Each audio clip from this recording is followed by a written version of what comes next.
Cool. Here today with John Doherty, and we are going to talk about how solopreneurs can outsource and streamline their business to take things to the next level. Super excited to chat with you today. I know that we've been trying to get together and planning this for a while. Both John and I actually have a lot of experience as consultants and freelancers, also experience growing small businesses. So really stoked to talk to you today. So I think, specifically, I think for freelancers and consultants, like there comes a time where, you spend kind of the first couple of years really focusing on like getting clients and figuring out just how to make it work, right? And there comes a time hmm where you like a lot of freelancers hit this at like year 2 or 3 where they just can't keep up with like the demands of their clients, right? And they start to realize that they kind of need this extra layer of support if they're going to make freelancing like truly a full-time career, right? And I'm sure hmm you've experienced this, I've experienced this. And so I think today we just want to focus on, freelancers who are at that stage, who are really trying to figure out how to streamline their business, how to outsource, how to just make it more efficient so they can actually, stay in this game for the long run. Yeah, totally. And I've seen, worked with, and know firsthand kind of the challenges of freelancing. And I also want to say that any freelancers listening, that like if you don't want to grow your business, you don't want to grow your practice, you don't have to. Like it's totally a choice. And there's the choice of like stay where you are. Though if you're thinking about changing something up, you're probably not happy where you are. So maybe you need to tweak it, right? So if you want to stay solo, you probably need to raise your rates, you need to go up the value chain. Or well, and also when you when you outsource, you also need to raise your rates as well to get that margin back in, because otherwise you're going to end up working more, but everyone else is going to be making money and you're not going to be making anything. So that's not a good place to end up. Totally. But it is a tough place to get to. And I've kind of worked with a bunch of freelancers over the years, helped them with their pricing and that sort of thing, to really like find that margin in the business, because that's usually why freelancers are thinking about hiring and whatever. And if you do it right and you kind of sequence things right, you're going to end up with a lot more time and you're going to end up with more money, which is great, Mhm. right? Like I'm unabashed of the fact that I like money and I like making money. And if we're in business, we should want to make money. Same. Um, it doesn't mean you don't have the impact, right? But like, don't make less money and work more. Like it's just not a smart move. So I think there are ways to get around that. One of them is by outsourcing. Another one is just by streamlining your operations, right? A lot of the stuff that Harlow takes care of, Mhm. that people can use y'all for. So yeah, I think it's a fascinating topic, that I'm excited to kind of zoom in on. So I guess I'll ask you first.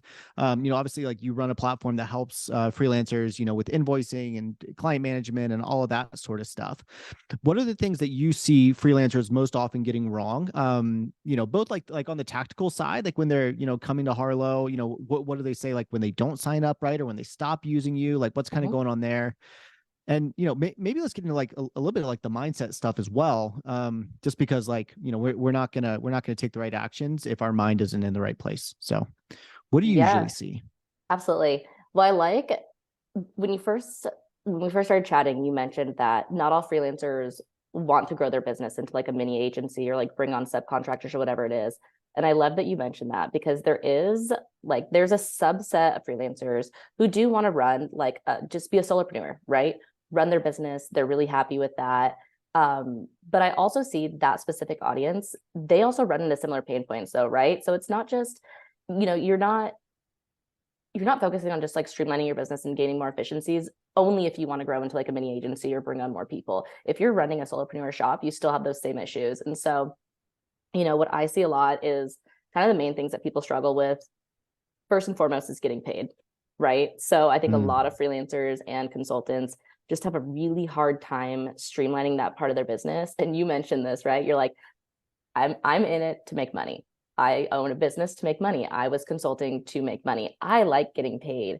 However, mhm. that can be really nerve-wracking for a lot of people. And some of it is Yeah. like some of it is maybe they're not really confident in their value. They just like they don't like asking for money. There's all these different elements there, right? But that hmm is first and foremost one of the biggest pain points we see. And so obviously Harlow helps with that by, automating invoicing, making it really easy, allowing people to get paid with the click of a button, auto creating invoices.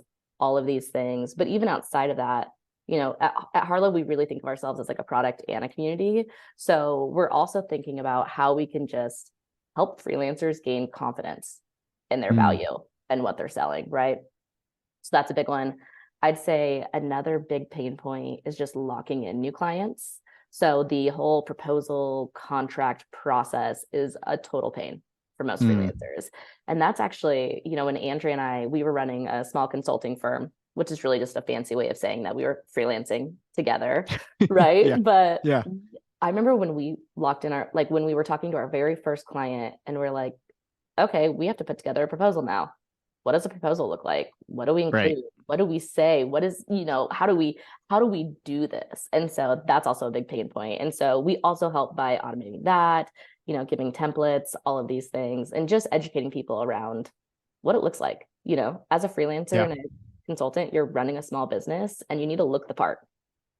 Well, these are also the things that like you learn over your first year, 2 years out. It's like, all Mhm. right, how do I get people coming to me, asking me to fulfill work? Okay, now I solved that. Okay, now how do I send proposals? Okay, now how do I Yes. get those proposals to close? Okay, now when a client stops working with me, whether my fault or not, and usually it's not, usually it's something Hmm. going on in their business. Then it's okay. Well, now how do I make sure that I have other projects ready to go when I lose a client, right? Yes. You have to knock.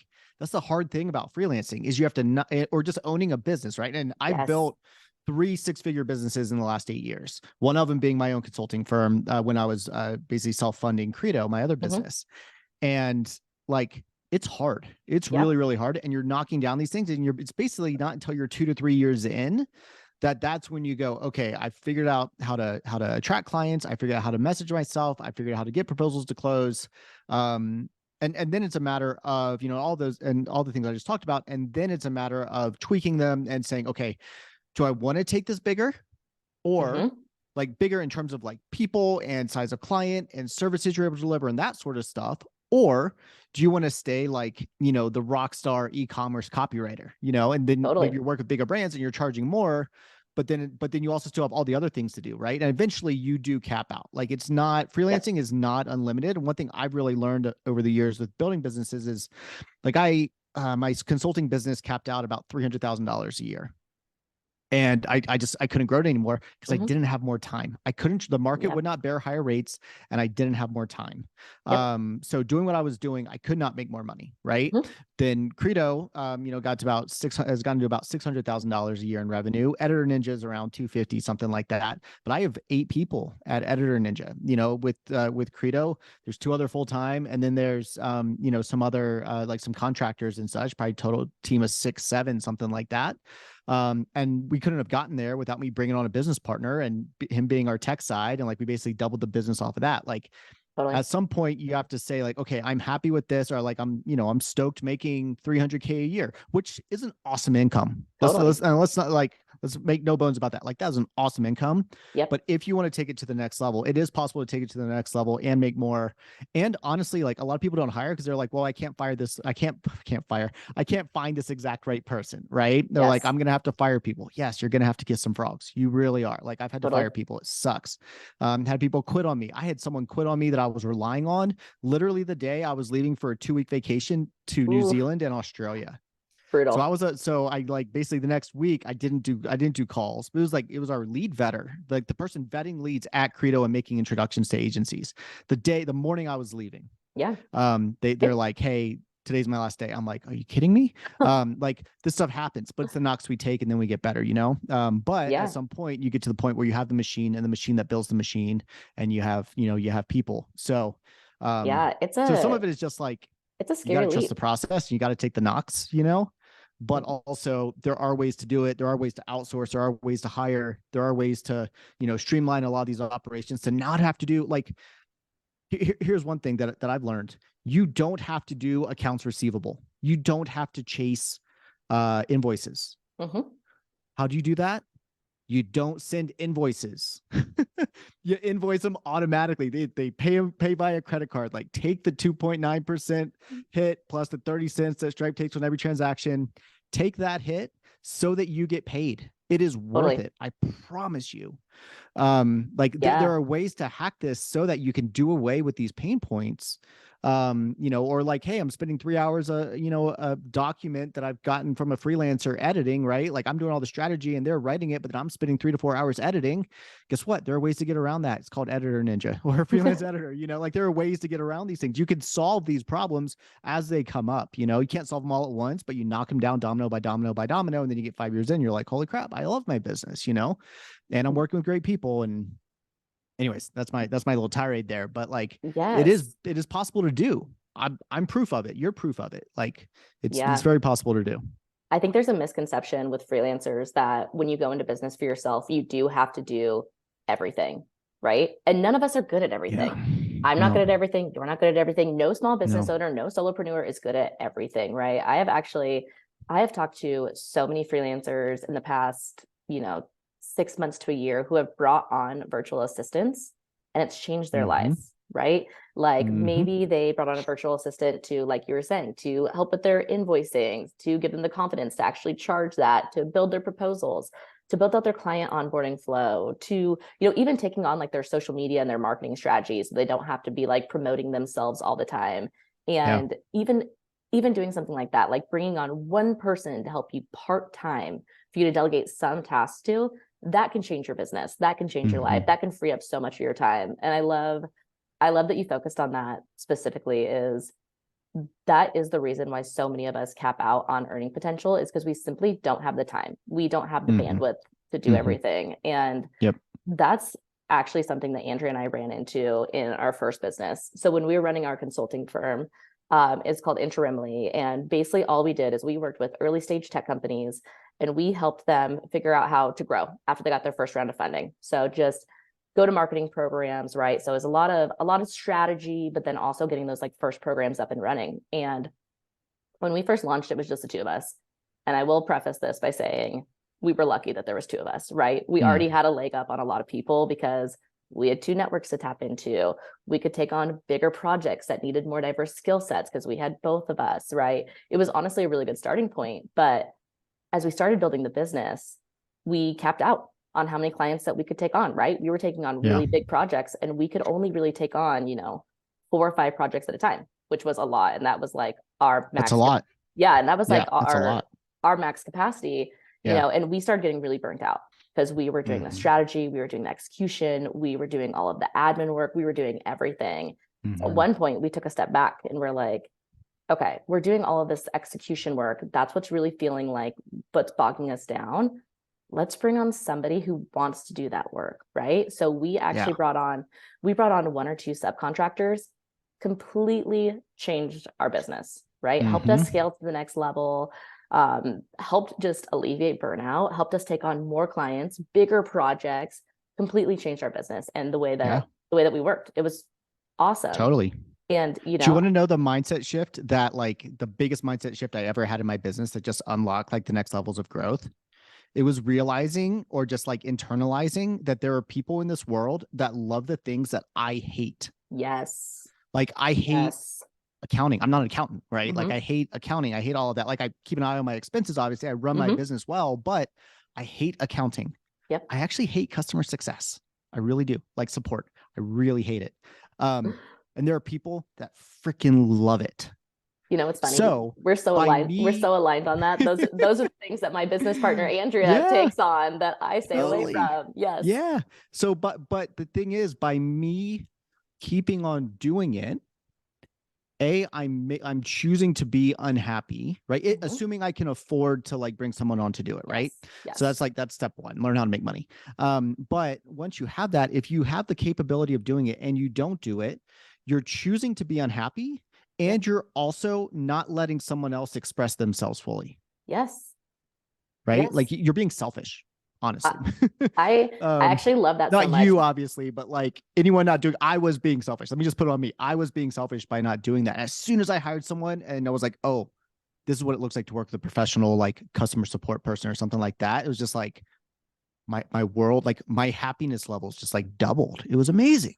Yeah. And that is, I love that point because you do think you're like, oh, I'm giving this person grunt work or I'm giving this person the work that I don't want to Yeah. do. And so it kind of You feel feels, bad. yeah, you feel bad, you feel icky, you kind of feel guilty in some sense, right? But you're like, you know what? Yeah. Some people love to execute. Like some people love to execute on paid programs. I Yep. used to do that for a living. I started my career in, paid and SEM, and I used to love doing that. I don't love doing Mhm. it anymore. So bringing on a subcontractor who actually really loves being in AdWords every day and like getting into the nitty gritty, that's wonderful. And I used to love doing that. I don't anymore. They love doing it right now. Perfect. Pull that person in, have them do that work. Like, Mhm. yes, but it's hard to get past that barrier, right? It's hard to It is. say, okay, here's like, also it's hard to isolate the work that you don't like sometimes because you're doing so many different Yeah. things that sometimes when you're Yeah. feeling like that burnout and that overwhelm, it's hard to isolate.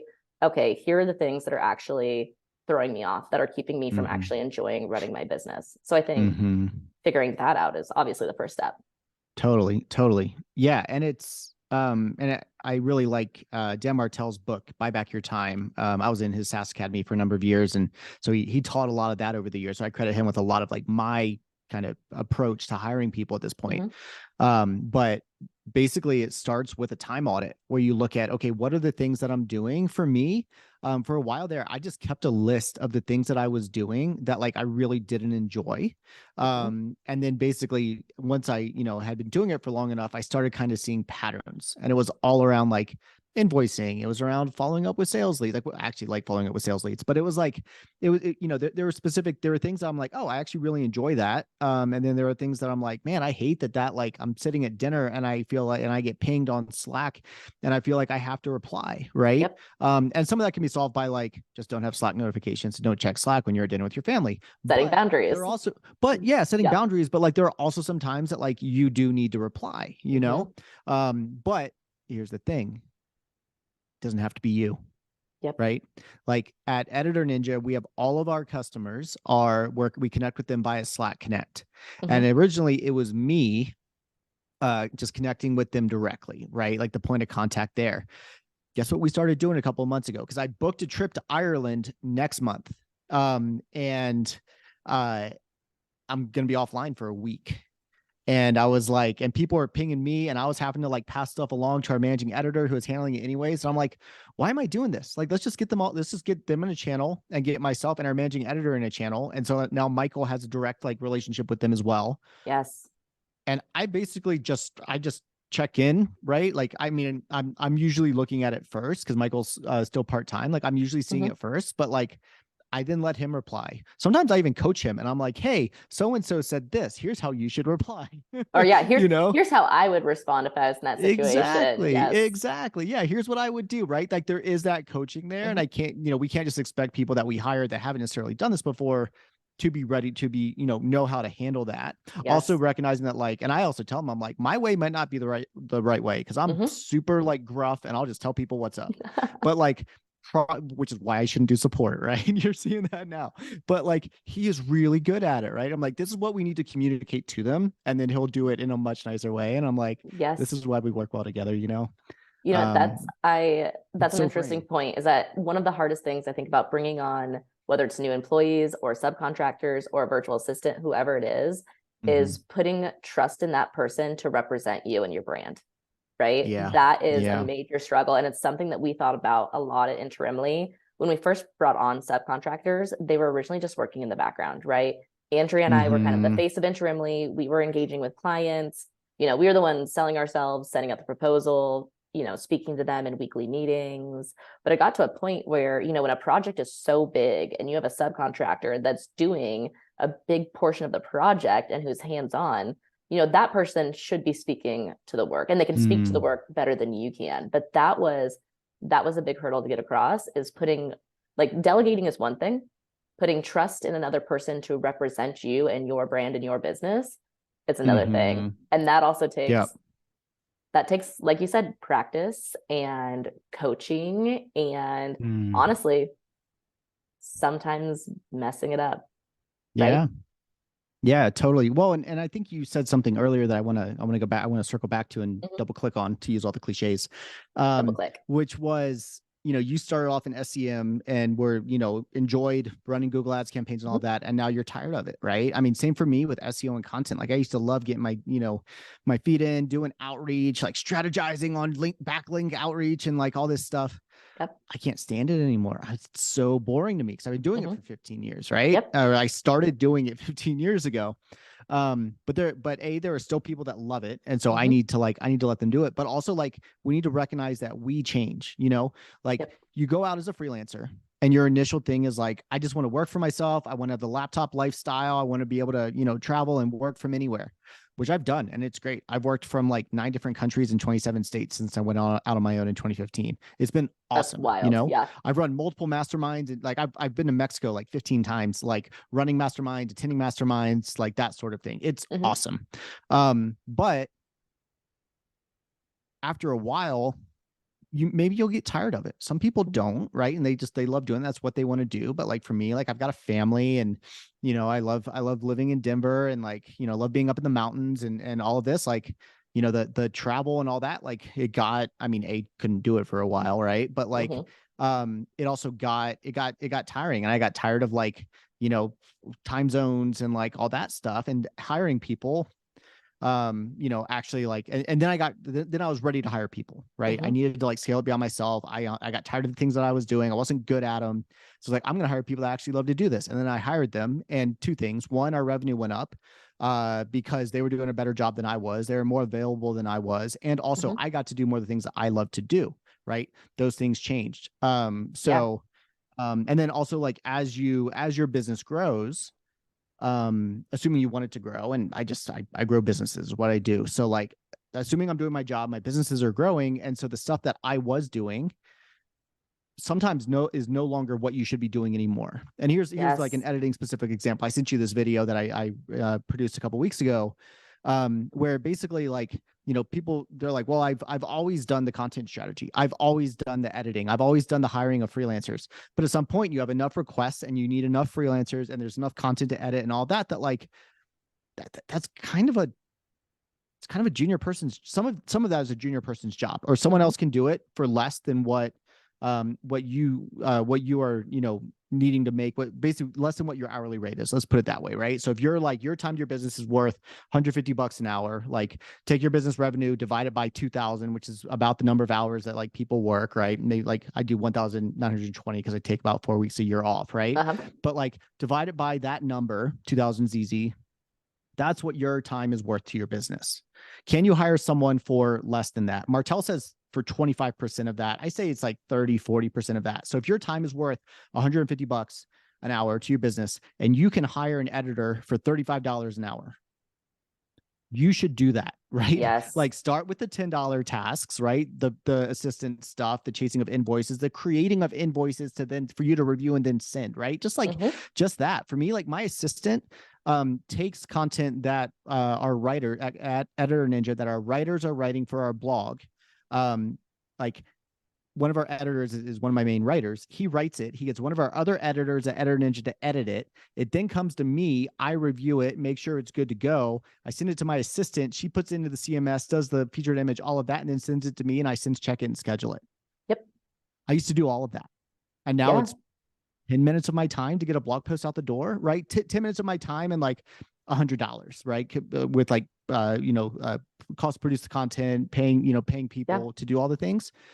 100% worth it, right? 100% worth it, because it saves me a lot. It literally saves me 5 hours.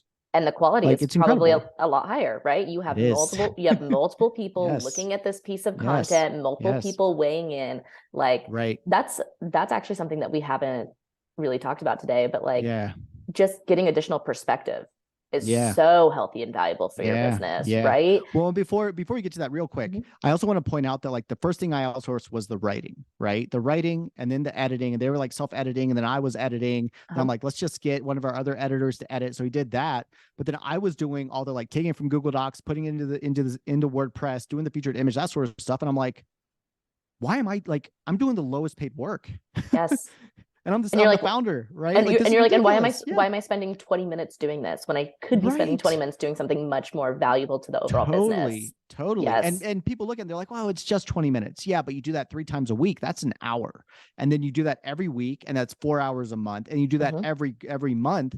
You've just spent a week of time doing this, right? If I can get Yeah. 15 of those minutes back every single time, I'm getting myself back 45 minutes a week, which doesn't really seem like a lot, but it buys me back like But 4 or 5 days a year of but time that I'm not doing it, you know? and it adds up those because Right. that's the Right. first thing that you delegate, and then you Right. delegate the next thing, and then you Right. delegate the next thing, right? So Totally. it's So I like, did it backwards. I hmm, did it backwards, which is how most people do it, right? Because it's like, oh, I'm gonna, but also like I love writing, but like that was hmm, taking the most of my time. yes, So, and I could hire someone to do it for, a lot cheaper than what it costs me to do it with my own time. So like, all yep, right, let's solve that first, and then let's solve the editing, and then let's solve the uploading. And eventually the goal is like, I have a full-time marketer that's just doing all the things, and they're probably hmm, doing a better job at it because it's not just like 15% of their time, which is what it is for me because I'm doing all the other yes, things. So yes, that's the other thing. Yeah. Which is you hire someone and they can put more time into it. If you're putting hmm, 15% of your time into it, if you hire someone half time, part time, they're putting 20 hours a week into it. You're putting 4. yes, Do you really not think your business is going to grow? absolutely. Like, I think a lot of entrepreneurs, solopreneurs, consultants, wherever you are, you spread yourself thin and you lose inspiration, right? Yeah. You're like, okay, so you're doing the writing and you're doing the editing and you're uploading it into WordPress, and then you're going over to social media and you're promoting it, and then you're talking to this client over here and you're doing all of these things. It's really hard to stay inspired when you're not focused, right? And when you're Yep. doing Yep. everything, you're not Yep. focused. Yep. That's, Totally. it's funny. Totally. I actually I took the same approach to outsourcing content originally, where I was outsourcing the writing and then I was doing the editing and the uploading. I went through Mm, a very, very similar process that you did yeah. until I finally kind of tweaked it and got it right, right? It's just, Hmm. you live and you learn. Yeah.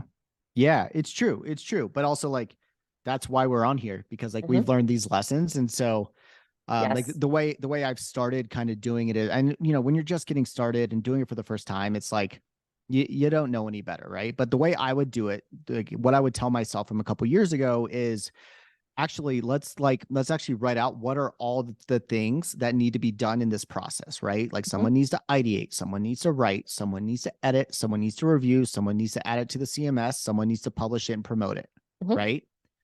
6 steps. Yep. So who is doing each of those, right? Like, and I actually ascribe now like value to it. And then that's how I know, okay. And that's specifically why I was like, wow, I'm doing a $10 task Yes. to which is the formatting and all of that stuff. And some of it is like, yes, do it initially, do it the first 3-4 times. Hey, this is how I want it done, right? Create the SOP off of it, Hmm. have examples. This is how I'm formatting it. This is our style and voice. Now you take it. Yes. And yeah, and it's going to take a couple of weeks to actually see that like, okay, this is really saving me time, but like give it a couple of weeks. And yeah, you're Yeah. gonna have to give some feedback and that kind of thing. It's not gonna be perfect from the jump, right? You're gonna have to go in and fix some things, but you give that feedback, and then eventually you don't have to do anything, and it's amazing. And you're like, how did I ever live without this?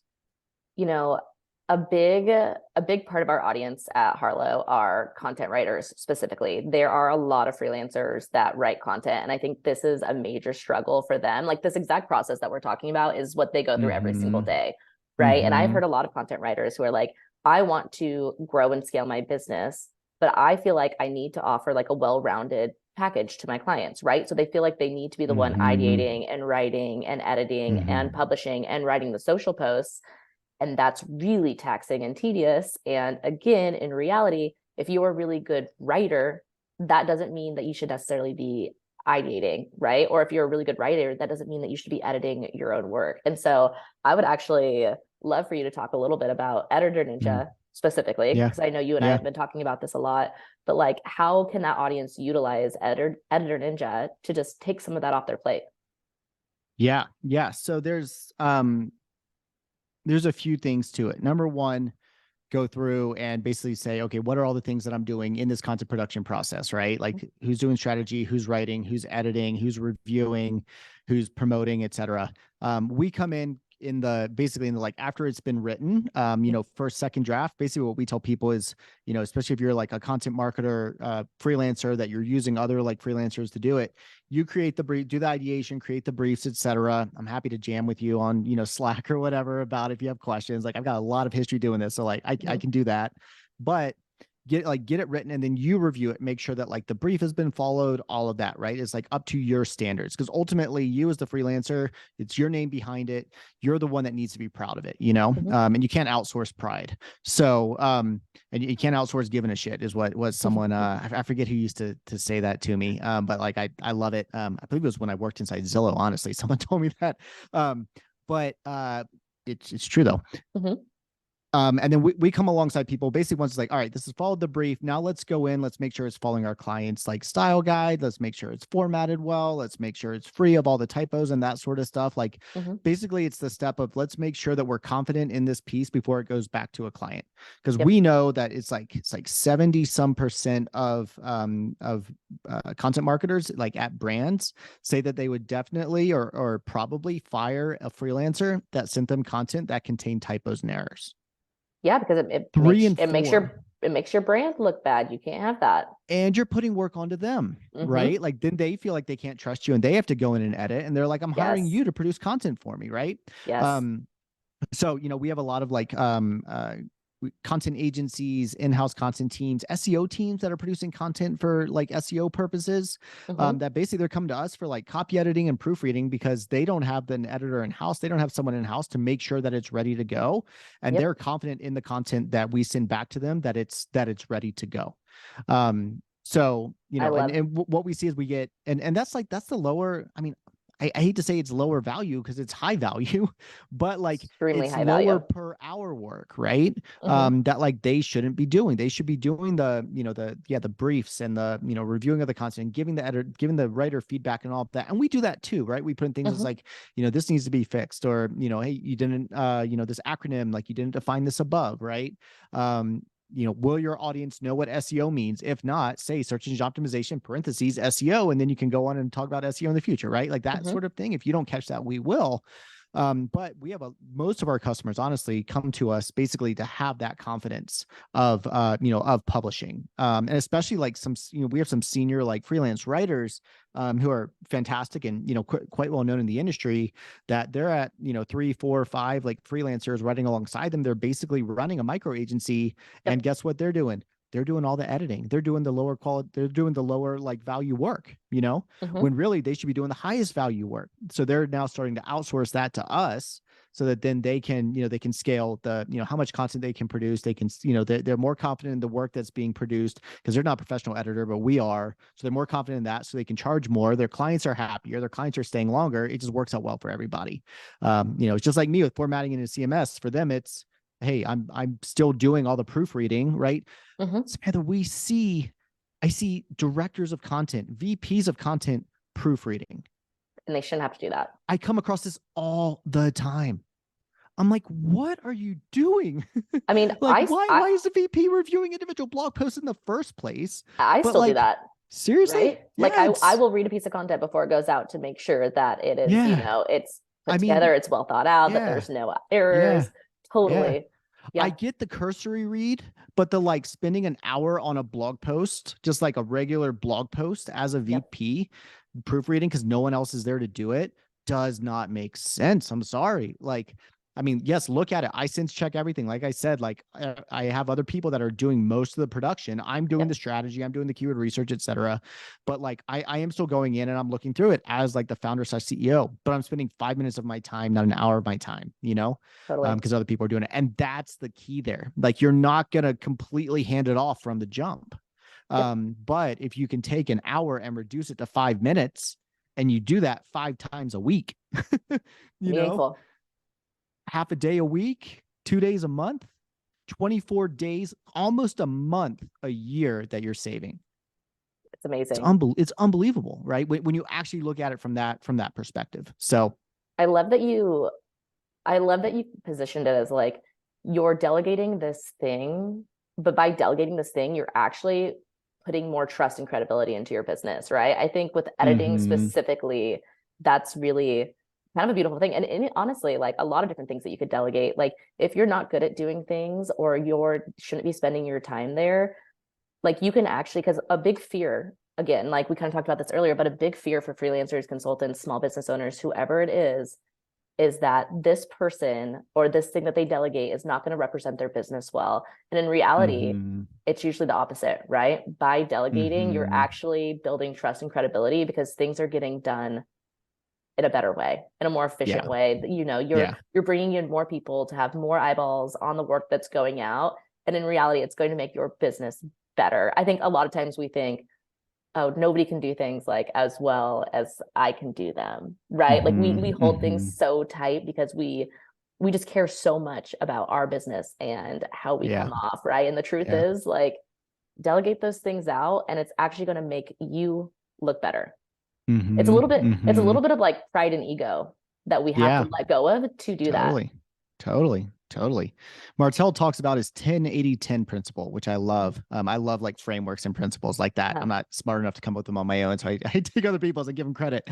You've actually you have recommended so many business books to me that I have a few of them still sitting on my shelf, and I'm like, I need to read that. That was a rec from John. Yep. I love reading.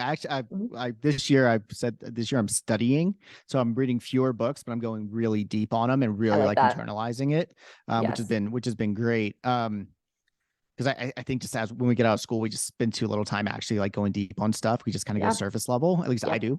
So anyways, Dan's 10-80-10 principle is, he says 100% done by some, or 80% done by someone else is 100% freaking awesome. But it's like, well, what about that additional, like that last 20%? Like that, it does matter, right? So his thing is basically like do the upfront 10%, like to do the strategy, give the direction, create the SOPs, whatever. Give it to someone else and they get it 80% of the way there. So then it's 90% of the way there. And then you zoom back in for the final 10% to put your, your flair on it, your polish on it, whatever that is. So it's still going out at the same level, right? You're not compromising on quality at all, but you also didn't have to do 80% of the work. Totally. So, and also don't work with people that can't get it 80% of the way there, that can't get it, that can't do that. Because there are those people, right? I come across freelance writers all the time that I'm like, I don't think you should be a freelance writer because your writing's not that good. This is maybe not your specialty. Like, this is maybe not the thing that you are put on this earth to do.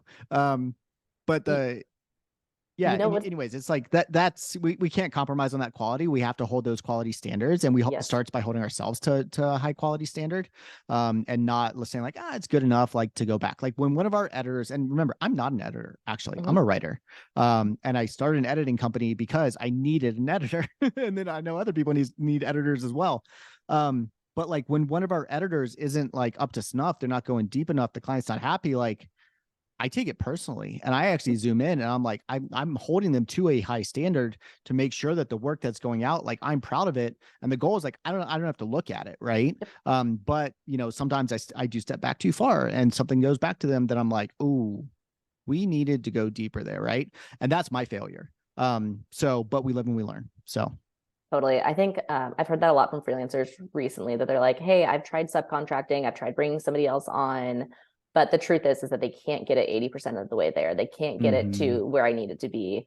And that's really hard. But that happens regardless of who or what you're hiring for. Right. Like the honest truth is that you are going to have some subcontractors or some candidates or even some employees that just can't do the job well. And that happens, right? Like you and I've hired 50 plus people over my time, owning companies, managing marketing teams. And sometimes you hire well and sometimes you don't. And that's just part of life though. So like, don't let that, I keep telling freelancers every time I hear this, I'm like, I understand that is very frustrating, but don't let that hold you back. Just because the first person that you brought on couldn't do the job well and it didn't make sense and it didn't work out, that's okay. Move on, learn from that experience. And now you understand even more what to look for in that next person. Right. But don't let it hold you back, but continue until you can find that person that can take it 80% of the way.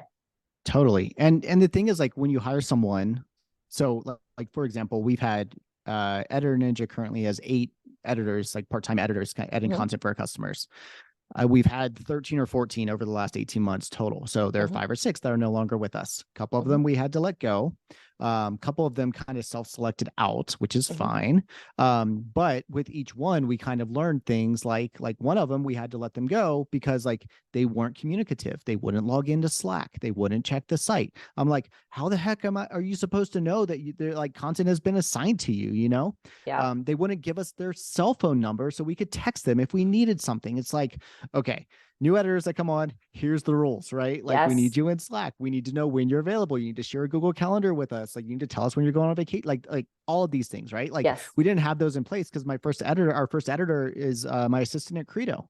So like was working full time with working full time with Sophia. So had Sophia right there, Yep. right? Like didn't have to do it. And it's like, oh, I need to allow for this. I need to have this. So you learn these things over time. And then eventually it's like, oh, wow, now this is really working. It's well oiled. Editors get access to what they need, or writers know where to submit content and know how to submit content and where to find the brief and like all those Yep. things, you know, Process. you learn the stuff over time and you build in the processes. Process And matters. yeah, yeah. And this is why like starting off freelancing is so hard because you just don't know what the heck to do. I remember I Yeah. signed my first SEO client and I'm like, oh, I guess I need invoicing software. Uh-huh. And then You you go out know? and look for it. Yep. Yeah, exactly. And then like I came up with the rule that like I don't take personal checks Yep. unless it's like a super high-end client. Like I worked with the New York Times for a while on a few like SEO projects Hmm. and they were like, we can only pay you via check. I'm like, I'll take it. I'll make an allowance for that. Yes.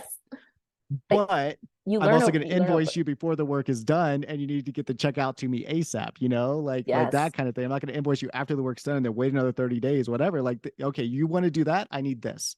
Yes. Um, but like, I also only learned that because like I'd done a lot of freelance work, before that. So anyways, that's why Yes. starting off as a freelancer is so hard. But like once you hit this point, there's a lot of there's a lot of things that you can do. And it starts with it starts with what are those low value tasks that you hate doing, right? That have to be done. If they don't have to be done, don't do them. Just stop. Yep. Then okay, now I'm going to outsource this. I'm going to delegate this because someone else can do it for cheaper, and I'm doing these other things. And then you get to that this is really valuable, but I don't like doing it, and I have the revenue to support someone else doing it. And so then you hand that off. And so Martel's like quadrant. It's like you've delegated a bunch of stuff. You've replaced yourself in high value things that you don't love doing, and now you're spending most of your time on high value things that you love. Yep. And that's where the magic happens. That's a sweet spot. Yeah, but it's a process. Start with delegating, then replace yourself, and then you're working on the sweet stuff. And you're always going to Yeah. get sucked back into some of the things that you like previously handed off. That's just reality of running a business. Yep. And I think and really like the first step is taking the time to reflect on your business, because one thing that I hear from freelancers Yeah. often is you're so busy and you're so in the weeds and you're delivering client work and you're looking for your next client and you're getting your Mm-hmm. invoices out, and you truly just have to make the time to take a step back Yep. and really reflect on your business and Yep. understand what's impacting you and what you can delegate. And Mm-hmm. it's funny because it sounds simple, but it's really hard for people to do.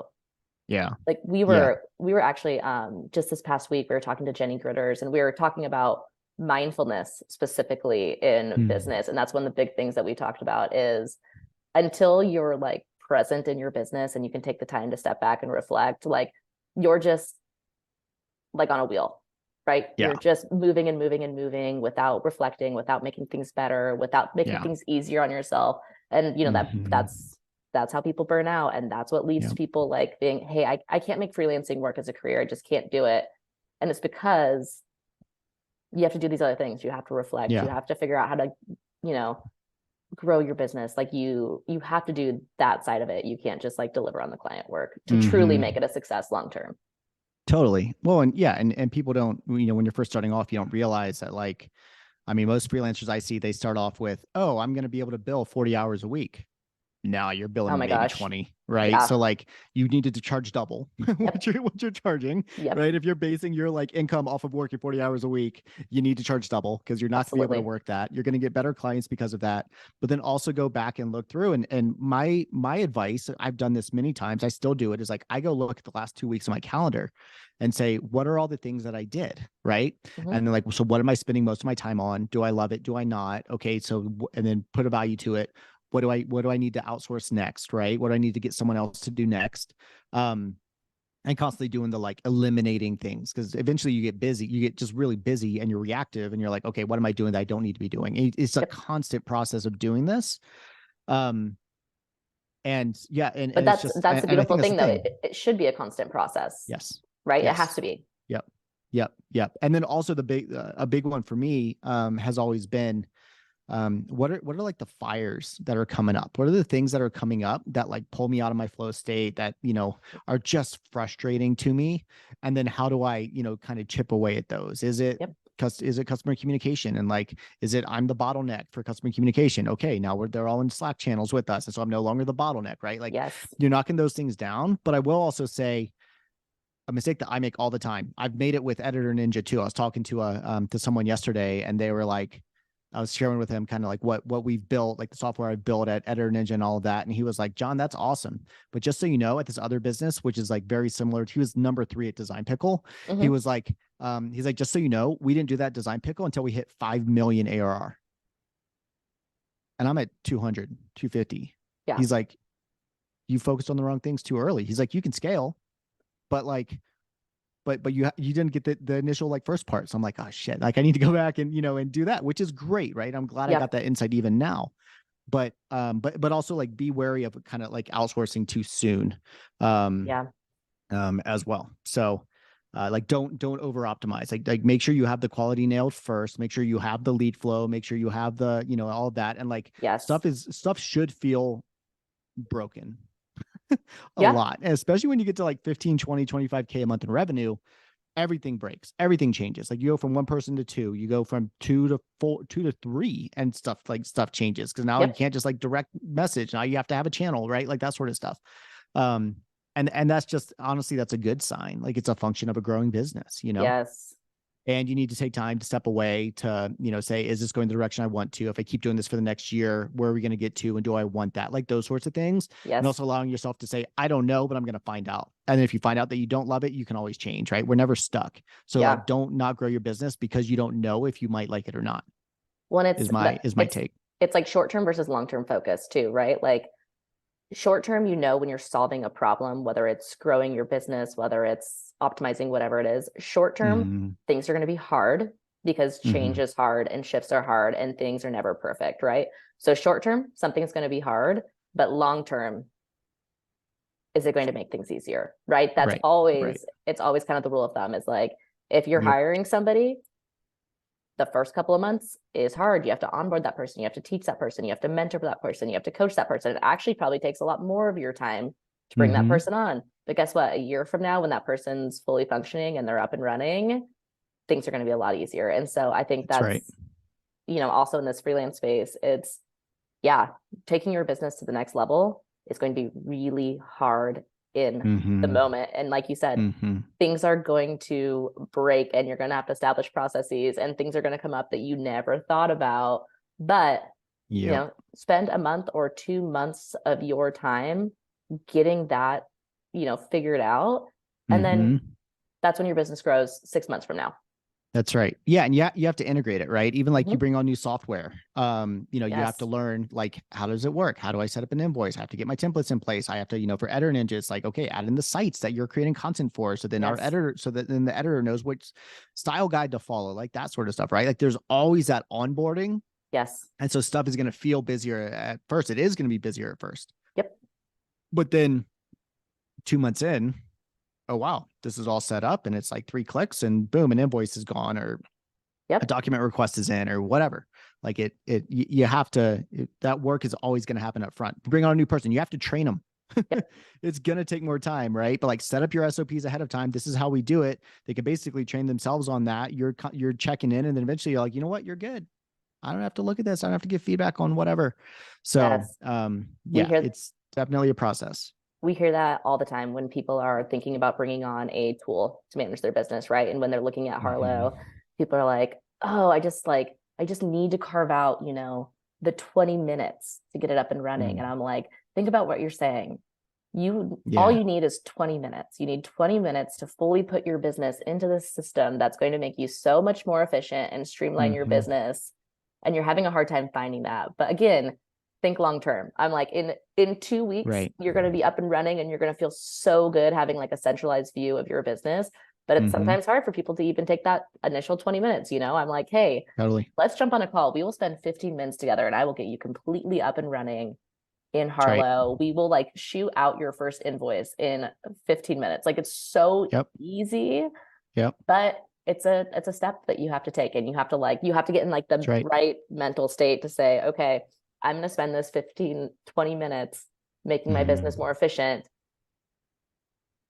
so that long term I can actually keep this running and make it successful. But it's hard to carve You out that got it. 20 minutes. You just got to do it. You got it. You got it. Got to do it. Cool. Well, this Awesome. was great. We covered so many A lot things of things. here. But for everyone listening, I know that we've talked about Editor Ninja a lot. We've talked about Harlow a lot. I think people, understand kind of what we're both building and creating. But if people want to find you afterward, how can they find you and get in touch or learn more about Editor Ninja? Yeah. So if you're a content marketer, whether freelancer, running an agency, or in-house, we have, we work with all of those. Go to editorninja.com, editorninja.com/demo, book a call with me. Let's chop it up. See if we're a fit. If anything, we'll just get to know each other, and maybe I can add some value to your business. And personally, I'm on Twitter a lot still at Doherty JF, DOHERTYJF. That's kind of the best place to talk with me personally. My email is just john@mydomain.com, either domain, honestly. So either Editor Ninja or Credo, getcredo.com. So that's me. And what about Harlow? I love it. Yeah, so we are meetharlow.com. You can go there, learn more about the software, see everything that we do. There's a lot of just like content there. Again, we've talked a lot about getting into the right mindset, all these tactical things. We have a ton of content on everything freelance. So go to meetharlow.com. It's also Meet Harlow across all social platforms. And then me personally, also very active on Twitter, which I think is actually how we met. Probably. Did we? I think we met this was probably like, I don't know, 5, 6, maybe more years ago Maybe now. more. But Many moons yeah, ago. Yeah. yeah. Yeah. Probably back You were when a we were. campaign monitor and I was maybe still at Zillow. We're maybe talking 8, 9 Yes, years. I feel old now. I Yeah. know. That's like whenever I talk about Andrea and I'm like, I think we started working together 9 years ago, maybe 10 Uh-huh. years now. I don't Yeah. know. But Yep. I'm Samantha Anderl across all social platforms. So you can also get in touch with me, Twitter, LinkedIn, Instagram, all over the place. Always talking about freelancing and everything related.